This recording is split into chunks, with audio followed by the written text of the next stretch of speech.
తిరుపతి లడ్డు కల్తీ వ్యవహారం అనేది ప్రస్తుతం దేశవ్యాప్తంగా కాకవుట్టిస్తున్నదంట. అయితే గత ప్రభుత్వ హయాంల లడ్డు తయారీ విధానంలో పలు జంతువుల నెయ్యి, పలు జంతువుల కొవ్వును కలిపి చేసిరనే మాట వాస్తవం అని కూటమి ఆరోపణలు చేసిన సంగతి మన అందరికీ ఎరకనే. ఇక దీనికి గిట్లా వైసీపీ అధినేత అయిన జగన్ పలు నేతలు తీవ్రంగా ఖండించారు.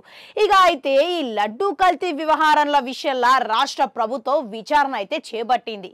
ఇక గంతేకాదు, ఇక చాలా మంది ప్రజలు, ఇక భక్తులు, పలు నేతలు దీని గురించి ఎవరైతే గా నూనెలు కలిపిర్రు అనే వాళ్ళ మీద ఖచ్చితంగా కఠిన చర్యలు తీసుకోవాలని డిమాండ్ చేస్తున్నారంట.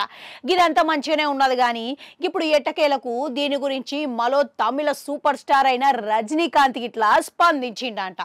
అయితే ఆయన ప్రస్తుతం చేయబోతున్న సినిమా వెట్టాయను ప్రమోషన్ల భాగంగా కార్యక్రమాల్లో పాల్గొంటే లడ్డు గురించి ఆయనకి ప్రశ్న ఎదురవగా దీని గురించి స్పందించాలని కోరితే ఆయన సున్నితంగా తప్పుకున్నారంట. ఇక నో కమెంట్స్ సారీ అని చెప్పిండంట. ఇక దీన్ని బట్టి చూస్తుంటే చాలా తెలివిగా తప్పించుకున్నట్టు మాత్రం అర్థమైతేనే ఉన్నది. ఇక ఎందుకు అనంటే చాలా తెలివితో ఆలోచించుకొని వివాదంలా చిక్కుకోకుండా జాగ్రత్త పడ్డాడు అనే మాట అయితే వినబడుతున్నది.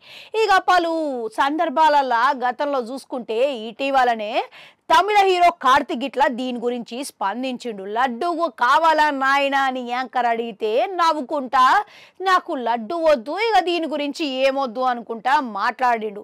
ఇక దీని గురించి AP deputy CM Pawan Kalyan ఇట్లా స్పందించి గరమైండు. లడ్డు విషయాల జోకులొద్దు, సనాతన ధర్మం గౌరవించేటట్టుగా మాట్లాడాలి, గట్లా మాట్లాడకపోతే మంచిగా ఉండదు అని ఆయన చెప్పిండు. ఇక దీని గురించి తప్పుగా అర్థం చేసుకున్నాడు అన్నట్టు విధంగా ఇక ఆయన క్షమాపణలు చెప్పి నాకు వెంకటేశ్వర స్వామి మీద అపారమైన విశ్వాసము ఉన్నది అనుకుంటే చెప్పిండు. మళ్ళీ ఇప్పుడు తాజాగా రజనీకాంత్ గిట్లా ఇదే విధంగా స్పందించడం మీద పవన్ కళ్యాణ్ ఇప్పుడు ఏ విధంగా స్పందిస్తాడంటారు? కామెంట్లలో కామెంట్ పెట్టుర్రి. అట్లనే ఒక గంట ఉంటుంది, అది కూడా నొక్కరి మళ్ళొస్తా.